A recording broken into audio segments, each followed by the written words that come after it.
Hey everybody, happy 4th of July. We decided to do something a little bit different today. First of all, it is Independence Day in the United States, independent from the British. Hello to the British out there and any Americans, happy 4th.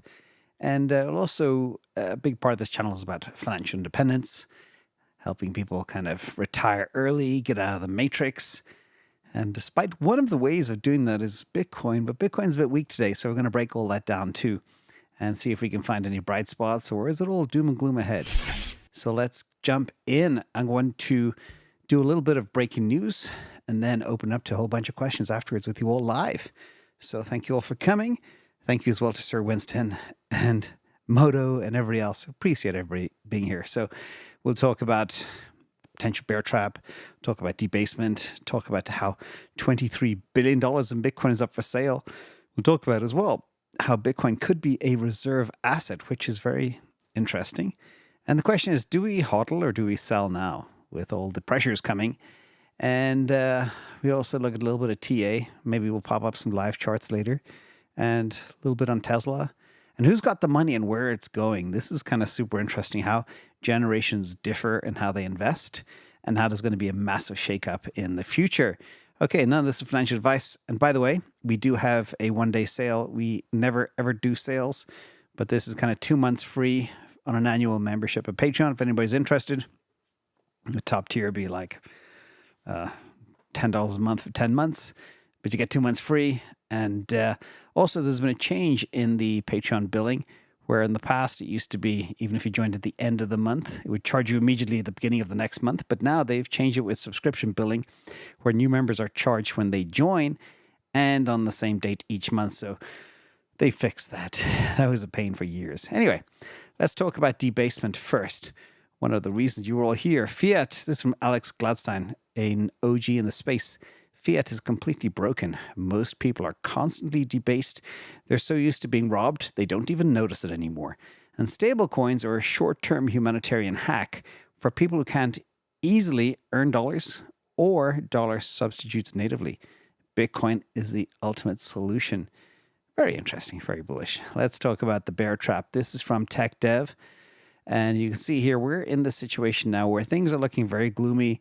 You see it in the sentiment. People are very down, very depressed. We did break through a critical level. But remember, we're still early, and these things happen. Another view of the world right now is the post-halving period. Shout out to the rational root, this simple chart here, which you showed many times. We're now 5% into the progress, into Epoch 5. Okay? Epoch 5, 5% in. I like that. It has a ring to it. But apparently, one of the reasons the price is not going up, it's going down, is there's $23 billion in Bitcoin up for sale. German government is selling $2.3 billion. US government is moving potentially up to $12 billion. And Mt. Gox could be distributing $8 billion. It's funny that the US government is moving more than Mt. Gox. But I do believe most of the Mt. Gox stuff will not be sold, but we are in that weird position anyway.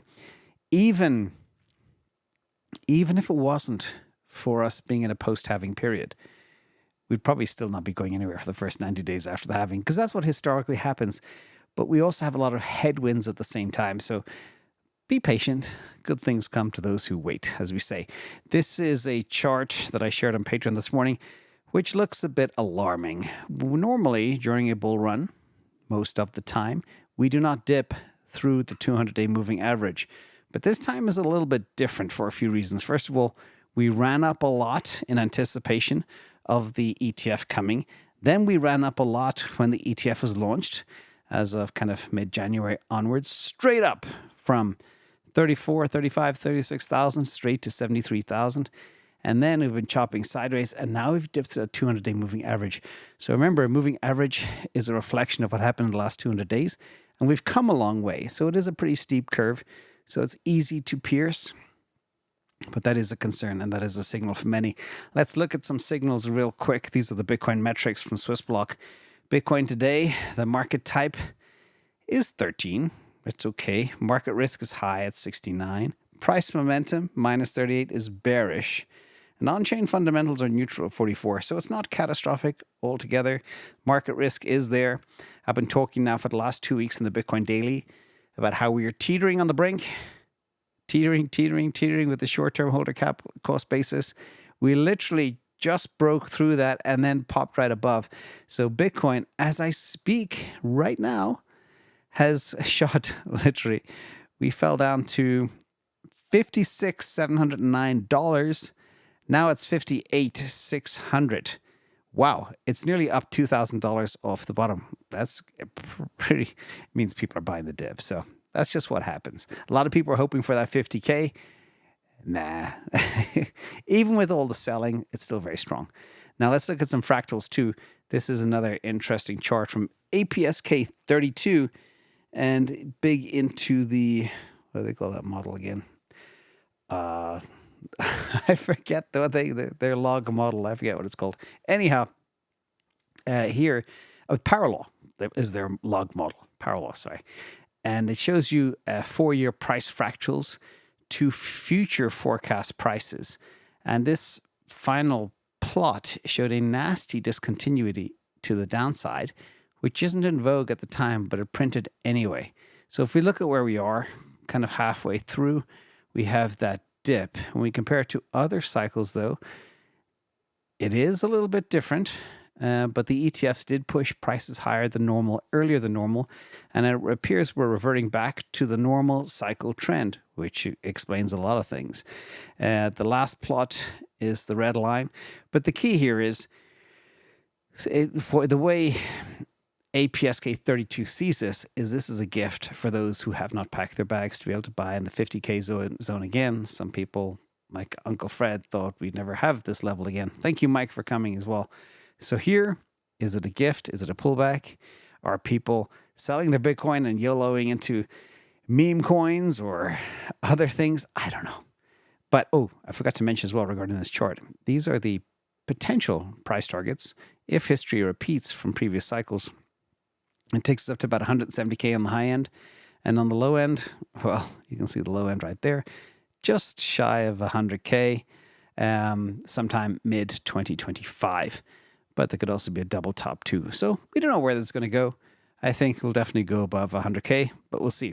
Now this broke yesterday. It got a lot of attention. Again, it's very, very important because to say this type of thing, these are very, very strong terms. And it's funny, I say Wood, and that is the name of the Bob Woodward book. But a presidential candidate talks of Bitcoin as a strategic reserve asset. What does that mean exactly? Well, in context, this candidate, I don't mention the name because some don't like him, some love him, so I'll just stay out of that. But being a reserve asset for the United States refers to the idea of Bitcoin serving as a strategic reserve asset, just like oil, to enhance the nation's geopolitical power and economic stability. And this would involve the U.S. government holding Bitcoin as part of its national reserves, similar to how it holds gold or foreign currencies or strategic oil reserves, etc. This is super interesting. Somebody is whispering in his ear and telling him about the importance of this. I don't know who it is, but keep up the good work. That would be a game changer. If that happened, think about the game theory on the planet. Think about what these fractals would do. And before, as I mentioned, the US already has a pretty big bag of Bitcoin in some department somewhere. So does Germany, so does Ukraine, so do a whole bunch of other places, China. So we'll watch this carefully, but wow, being a reserve asset would kick the game theory into very high gear. Remember, this is a very scarce asset. It will pop. We just don't know when. Right now, it's just some nasty headwinds. A little bit of black hole news on Solana. From Solana Floor, shout out to Sanjay as well. This June, nearly $300 million was bridged from other chains to Solana by dBridge Finance and Wormhole. dBridge did 154 million, Wormhole 125 million. So again, the other chains just continue the bleed, and Jupiter is launching on Upbit in North Korea. But I want to get to the real breaking story here, and then we'll open up to questions. This is interesting. I always say follow the money, who's got the money, but this is an interesting piece right here. If we look carefully at this, how this chart breaks down, you got your baby boomers born 1946 to 64. Actually, it would be cool if the moderator could put a little poll in the chart here, what the audience is made up of. Baby boomers, Gen X, silent generation, millennials. So Gen X is 1965 to 1980. They own about 34% of assets. The baby boomers, 1946 to 1964, own 56% of assets. The silent generation own 12.93% of assets. They were born before 1946. And it was, I think it's about 18 trillion. And millennials born after 1980 own 10% of assets. And this is according to a Bank of America report.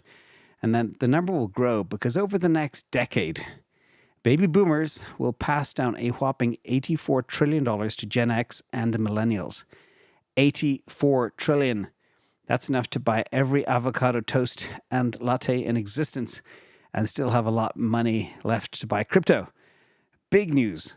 But that's even more interesting. What I try to get a handle on is how do these different generations invest? And this is how styles differ by age. From Milk Road. So you take people, I say, aged 20 to 45, 21 to 43, and those 44 plus, say 45 plus. 28% of ages 21 to 43 invest in crypto versus 4% of those who are 44 plus. And I know for a fact we have many people in the community who are 70 plus and they are heavy into crypto. So that means they're very unique. And the boomers prefer money decentralized and on-chain. Now, 20.2 trillion could enter crypto in the next decade, potentially 11x the current market cap. This is the key part I want you all to get. 11 times the current market cap of crypto over the next 10 years because of the wealth transfer of 84 trillion, which will grow over time down to Gen X and millennials over the next decade. This will be a crazy crypto craze because younger generations are much more bullish on crypto and they're not going to invest in traditional assets or mutual funds or stuff like that. And again, a quarter, a little over a quarter, a little less than a quarter, we're not sure exactly, 20 trillion of inherited wealth will dump into crypto. And that means easily, conservatively using these numbers, Bitcoin's going to 600,000 at the very least. So, and that's a 10x from here. So it's a good, these short-term undulations shouldn't shake you out.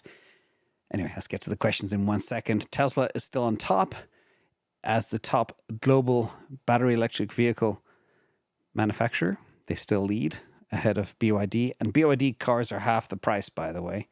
So imagine what will happen when Tesla get a better vehicle. We'll talk about that later if it comes up with Tyrone Cocktail. And one other final sale the team asked me to mention. You can get 30% off 2 months of new subscriptions to the IA Suite. That means all of the tools we have for the next 24 hours. The coupon code is July 4, one word, all caps, I think, on InvestAnswers.io. Let's go to some questions from the audience. I thought there was some interesting news, especially this stuff. The 84 trillion, of which a quarter will go into crypto, taking Bitcoin to $600,000. But you can buy Bitcoin for $60,000 less today, which is bizarre. Let's get to the questions. And thank you as well to the mods in the chat. I know the questions are coming out. I'll try. Oh, here we are. JH, why do people hate Bitcoin? So much selling. So, JH, there's a couple of things happening right now. And this is a very good question. First of all, actually, I wish there's a way of... No, I can only do that in StreamYard. First of all, maybe I can actually pull up the question live if I'll probably break something if I try. Let me see. I can actually. Woohoo. But I'll try keep an eye on these things as well. Let me see if I can find a way to do that when the time comes up. So I'm juggling this live. But first of all, back to your question, why do people hate Bitcoin? They don't. You have people who have been in Bitcoin for a long time. They have a very low cost basis. Some have $10 cost basis, $100 cost basis, $1,000. And they didn't get to where they wanted to be last bull run. This time around, they say, oh, I can get 70K now and I need to take some chips off the table. I need to buy a new house. I need to buy a car. I need to go on a trip. I need to whatever. That's what they're doing. That's why some of the long-term holders are actually selling right now. So not that they hate it, but also, as I say as well, there's a limited amount of oxygen in the world. And the more alternatives you have to invest in crypto, the more oxygen is stolen from, say, Bitcoin as an asset class. That's why Bitcoin maxis hate everything else, because they don't want any oxygen taken from their baby. And that's the other view of the world. But I still think Bitcoin is the mothership. Bitcoin is harder than anything else on the planet. Bitcoin has the game theory angle, ultimate scarcity. It's an asset class, and it's exciting to watch. So, yeah, and it's also very misunderstood too. I think only 2 to 3% of the population actually understand what it is. Even financial experts, people that really know markets and finance still don't understand Bitcoin. Spud, 2009. I'm a 29-year-old special ed high school teacher in the Bay Area. How can I position my career to prepare for AI? What classes or things do I need to best to set myself up for a strong future?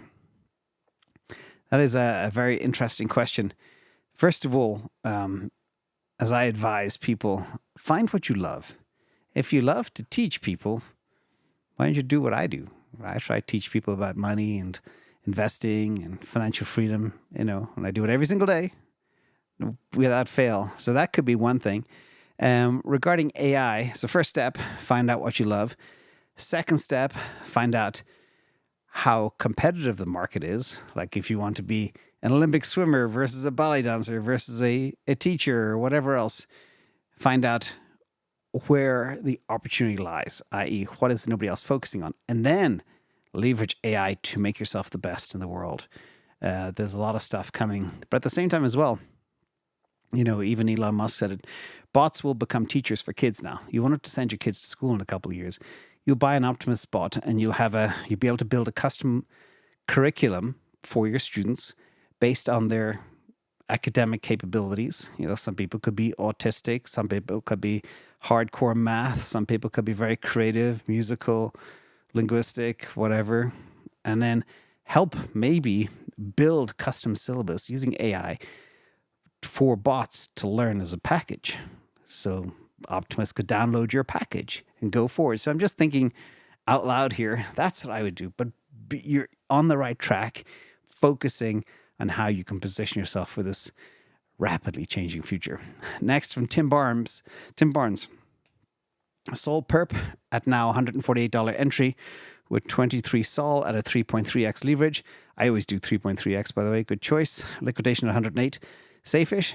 Yeah, I entered one at 140, I think, yesterday. 3.3x as well. My liquidation is 94. But that liquidation will go up over time. You don't want to hold this thing for more than 10 to 30 days. So wait for a bounce. I think you're safe. Yeah. Now, if Bitcoin does crash to 50K, if Germany sells a whole lot, make sure you have some Sol ready to supplement your liquidation level, i.e. to bring it down under 100. 94, I think, is a safe place. So, and always quarter of your Sol bag. No. Never do that. Only play with perps like with 1% of your Sol bag. That is too risky. Very risky, Tim. Be careful out there. Investing KO. I post on Discourse about my strategy to swap between MicroStrategy, Tesla, and Sol. And by the way, Discourse is our own community we built for deep, engaging conversations around some very technical issues like trading and tools. If anybody's wondering what Discourse is, it's not Discord. We have a Discord as well. I'm happy to report I'm 100% in Tesla at the moment and made 30% in like a week. That is great. Investing KO, I will check it out. My problem is I'm somewhat stuck pair trading at large scale because of tax ramifications. But I have a new account open up where I'll be able to swap stuff much more aggressively, even intraday using some of the tools we have. So I'll check that out, Investing KO. Well done. 30% in a week in Tesla. And that's the power of swapping. If you look at the pair of Tesla / Bitcoin, what that has done, I think about 2 weeks ago, I said it's going to be the pair trade of the decade. It kind of rhymes. I wasn't wrong, except we have a long way to go too. So we'll see. Rowan Bailey, in your opinion, do you think Tesla will mean revert or are we off to the races? And how do you think the next few weeks play out? In fact, I do have a slide on that. Bear with me. I knew I had one I prepared earlier. This was the actual slide. Let me pop this up big so you can all see. This is kind of from my... it just shows you how mad things are. This is from 10 days ago. This actual slide. This was the pair trade of the decade. The price of Tesla 10 days ago was $177. The price of Bitcoin was $66.7. The price of Tesla now is $250 on the nose. And the price of Bitcoin is $58,000. Bitcoin fell by 8,000. Tesla shot up by 40%. And that's just, actually, it's maybe more than 40%. 250, 179. Yeah. So that's how these things happen. But what I said, which caused a lot of consternation, back going out to 2032, from all my pricing models, and I have literally hundreds of them, the multiples, I believed that conservatively, Bitcoin could do a 9.34x from that 66K price, take it to an average of 623,000, which coincidentally, by the way, looking at Confluence, remember I said here, 20% of the money from boomers could flow into the millennials and Gen X's. That would take the price of Bitcoin in the next 10 years to 600,000 conservatively. So we like to see that confluence. So I do believe Bitcoin will be at 600,000. So just if you have a whole coin, just put it away. Don't look at it. Ignore the market and come back in 10 years. But Tesla could do a 27x in this price level. Of course, now that Tesla's already to 250 in 10 days from 177, it changes those ratios. But back to your question, are we going to mean revert? And the answer is, let me see, you can see my face here. What did I do? There. Is it going to, I don't think so. Back to Tesla, why I don't think it'll mean revert is because it's being re-underwritten now by Wall Street. Wall Street is very underweight Tesla. They are not allocated. 48% of all Tesla is owned by retail shareholders, you and I. I think we are off to the race. I do think, nothing goes straight up. Like 177 to 250 in 10 days is a big, big step. It'll take a breather. It might chop sideways. Maybe there'll be a negative surprise in earnings. It could take us back down to low 200s. But the problem we have is on 8/8, a month from now, we have the Cybercab release coming, which is going to melt faces, many people believe. But the expectations are so high, that could actually disappoint. Also, FSD 14.2 is rolling out right now, means no nag. And the reports so far are very, very positive. So as soon as I get it, I'll make a report of me. But currently my 13.6 takes me everywhere I want to go flawlessly. Next question is from Gogio IO. Hope I got that right. Go Jojo. Go Joe go. When does it make sense to exercise a leap? Closing the call. For example, Tesla 150 call, June 2026 are now on profit. If one had bought during the dip 3 months ago, better to exercise or close. So for me, my strategy for more than 35 years has been very simple. I have never exercised a call. I get into options when the stock or asset is a very low price to build a hodl bag, and I let it convert automatically. I let it expire. And therefore, I would wait out till June 2026 and then buy Tesla, which easily, by the way, in June 2026, it could be a $600 stock. It could be an $800 stock very easily. You're going to be able to buy a $600 to $800 stock for 20% of the price, which would be nothing. You'll have so much margin in your account anyway. You won't even have to pay any cash. And just build that as your kind of like your Bitcoin bag, your nest egg. Do not convert, and don't try to get too cute. A lot of people, I warned them against it last week. Do not sell a covered call. It's like, I can sell a $200 call on Tesla. And I said, never jump in front of a freight train, because this thing can just pop. And as I've been saying for a long time, it did pop. So again, 177 to 250 in 10 days is a big move. And that's not even trading days. That's 10 calendar days. So just hold on tight. Well done on buying the $150 call for June 2026. Red Panda Pie, hey buddy. Do you think one day AI will reach the ultimate intelligence to resolve all our mathematical physics problems? Absolutely. By next year or 2026 at the latest, AI will be far smarter than any other human. AGI will be here. And I'm hoping it'll solve more than math and physics problems. I'm hoping it'll solve things like cancer and other medical ailments for humans. That would be good. And maybe governments can use it to make better decisions instead of the nonsense that they do day in, day out all over the world. They can refer to AI to guide them, on game theory, on making the right decisions for countries so it suits and benefits everybody equivalently, and also keeps them out of war as well. So we'll see. Zigzag. Sol alts are firing buy signals. Are you thinking about adding? So my strategy here is to add Solana, stack Solana. That will run first, and then the Sol alts typically run after. But as your currency, so what I do is I pair trade my Sol into the Sol alts when the time is right. I think of, the way we think of things divisible by Bitcoin. So the way I look at Sol alts is the currency for the Sol alt is Sol. And you want to be in a Sol alt that outperforms Solana. If not, you're better off holding Solana. So that's the way I view things right now. I think with all the good news coming out regarding things like Jupiter and Nasana, I think those ones could be worth nibbling on right now. But watch how they perform. Pull up your pair chart.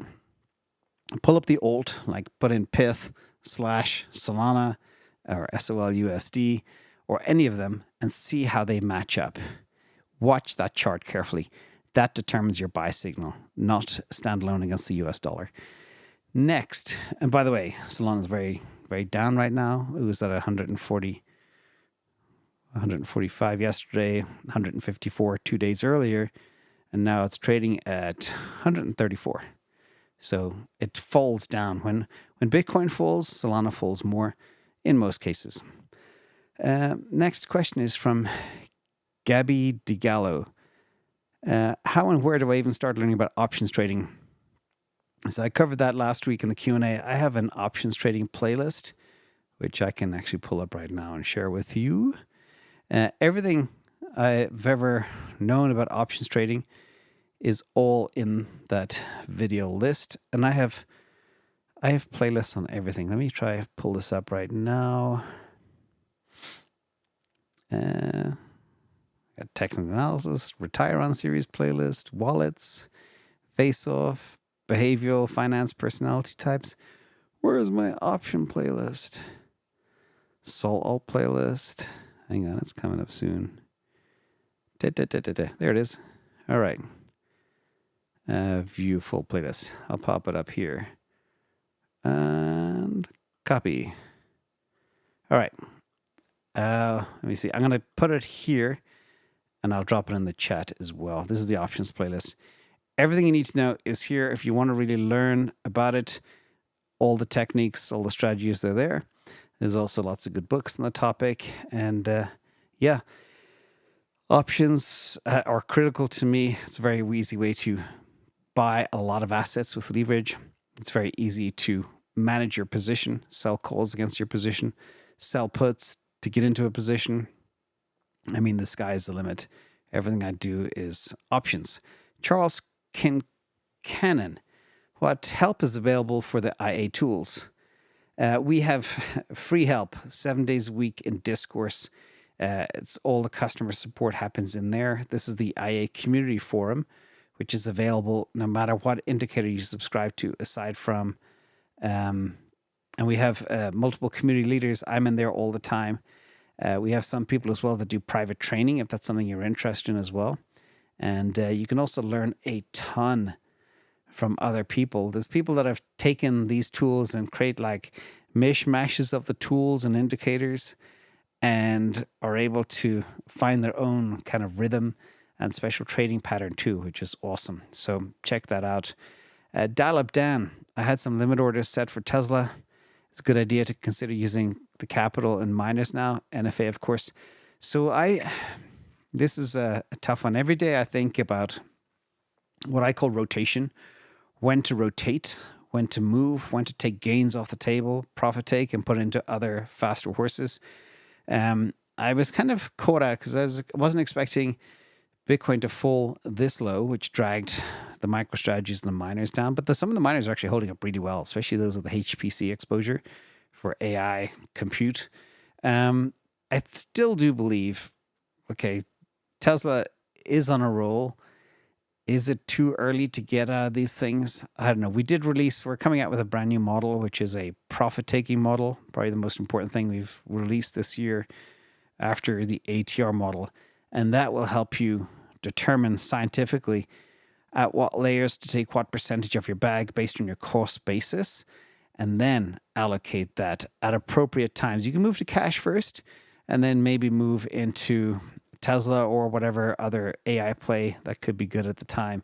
I think that is the best way to go about it. Again, you need a process and a methodology. Low limit orders. A lot of people said they were going to buy again at 150, then at 200, and it's always the same. If you want to get into an asset that you know is going to go to $2,000, don't get bogged down in spending a few extra dollars. I call it being too chintzy on limit orders, and I'm guilty of that myself sometimes. But again, sometimes if you wait too long, you miss the opportunity too. Let me see. Mainstage News. Hey, buddy. And people like Mainstage News actually build indicator signals for the indicators, which is really cool. Good to see you here. Will Solana stay below 130 for any extended period of time? I doubt it. I mean, the tailwinds for Solana coming right now are incredible. We did hit briefly 129.6. So no, it was down 40 cents under 130 for a short window of time. It's now 134. We'll see. You never know what'll happen. But again, as I said, if Bitcoin goes to 50K, if Germany says, I'm going to dump it all right now because I love fiat and I'm making some of the most silly blunders of my life, yeah, they could do that. And maybe with what that Trump guy said, make it a reserve asset, that could make Germany wake up and say, maybe we should hold on to this stuff for a little while longer. Anyway, Mainstage News, I do not think Solana will stay below 130 for any extended period of time at all. By the way, we did have the survey results. 39% of this audience is Gen X, 35% are millennial, 19% are baby boomer, and 5% silent generation. Shout out to the silent generation and everything else. As 1,400 people voted. Thank you as well, Kate, for doing that. Martin, I just started watching the Tesla playlist. It's funny watching such old vids. I'm curious to see how things are forecast now versus how they turned out. That is a great question. In fact, I said recently that all my forecasts, I was actually talking to Søren Basher earlier today, all my forecasts are being brought forward. Like the Megapack business, their results in Q2 were mind-blowing. As I calculated in yesterday's video, the Megapack business alone is worth $519 stock price in the year 2029. And of course, stock market should be forward-looking, so technically you could say next year or the year later should be $519. In terms of Optimus Spot, when I first started modeling Tesla, I knew about the self-driving vehicle, which robot on wheels. Never knew about Optimus until a little over 2.5 years ago that was coming. That also will change everything. And the pivot hard to that is extremely special. The amount of value that thing will create and the robotaxi, it just breaks all models. I feel like Michael Saylor, when he says, all your models are broken, he talks about it for Bitcoin. I talk about Wall Street models for valuing Tesla. All your models are completely devastated. When you can buy an asset for $30,000 and it can make you $300,000, that breaks models. You buy assets that make you money. It's insane. And not making you 5% on your $100. No. Making you $300,000 on your $30,000 investment. This is where everything kind of breaks down. It's going to be fascinating to watch. The next couple of years, next 3 to 5 years will just be incredible. So thank you, Martin, for the question. 2 questions left, everybody, and then I got to go. I got to go cook. Let me see. Duke, James, you said some time ago that it's always best to buy the cheaper asset. A few weeks ago, that was Tesla, but right now it's probably MicroStrategy and later rotate to Tesla. Exactly. I love this question because everything is about relative value. I consider myself a disruption value investor. I think I call myself that, or a value disruption investor. I'm not sure which way to put it, but that's exactly what I do. I buy things that are going to be rocket ships, but I buy them cheap. Now, the deeper and harder they fall, the more I stack. So I've spent the last 18 months stacking Tesla really hard. I had a bag since 2017 to 2019, 2020 at a very low cost basis, about $17. I more than 5x'd that bag that I bought a lot cheaper a long time ago in the last year and a half. That's how much this opportunity has been a gift to us. So consider it a gift. Yes, you're dead right. So what I look at, I always say as well, everything is a pair. Always value everything compared to something else. Like I mentioned, Sol alts versus Sol. Sol or ETH versus Bitcoin. Tesla versus MicroStrategy, or MicroStrategy versus Tesla. Always watch the pairs. And especially the ATR model has a very good range. It determines the levels for you and when exactly going to swap those pairs. Real easy. It takes all the guesswork out of it. And I was actually looking at swapping some of my MicroStrategy to Tesla at about 170. I didn't bite the bullet because I was afraid of a huge tax bill, because my MicroStrategy cost basis is extremely low. And that's kind of a problem. But you're right. Always look at the relative value and forecast it forward. So if you look at MicroStrategy, is going back to $2,000? Yes. Can you buy it tomorrow for $1,100, $1,200? Yes. Will you make 80, 90% on it? Yes. Will Tesla go from 250 to 500 in the next 6 months? Probably not. So yes, MicroStrategy is a cheaper asset. Now go back 10 days, the calculus is different. So that's because MicroStrategy was 1,600, 1,550, and Tesla was 177. So use those pairs. Everything is a pair. Everything is a pair. I've said that too many times. Hope I'm not boring you all. And AAM, will Elon announce Travis as head of the robotaxi on the 8th? That's an interesting one. I don't think so. Travis is the founder of a company called Uber, and he is a bit of a loose cannon. There's some people that don't fit in corporate worlds. There's some people that find the people they work with stupid, or there's some people that rub people the wrong way. There's some people that don't fit certain cultures. Travis has a great mind. I don't know if he will fit the Tesla culture. However, could he be an advisor on the board? Absolutely. Would he be an employee? He doesn't need to. He's got enough money. Does he want to work his tail off running a fleet? Nah. But strategic advisor on the board? Yes. That's kind of the way I see it playing it out. Not as an employee heading up the robotaxi. And that robotaxi is going to be a game changer. Dr. Sauce, thank you for coming. That's it, I think, everybody. I don't want to burn too much of your time. Thank you all, Piper and Dr. Sauce and T&D Tesla and Sean Donnelly and K8, for all being here. I was warned not to take too much of people's 4th of July time, so 40 minutes on the 4th of July is enough. Thank you all for coming. Hope you enjoyed the show. I'll see you all later. Bye-bye. See you tomorrow. Another day, another dollar. Bye.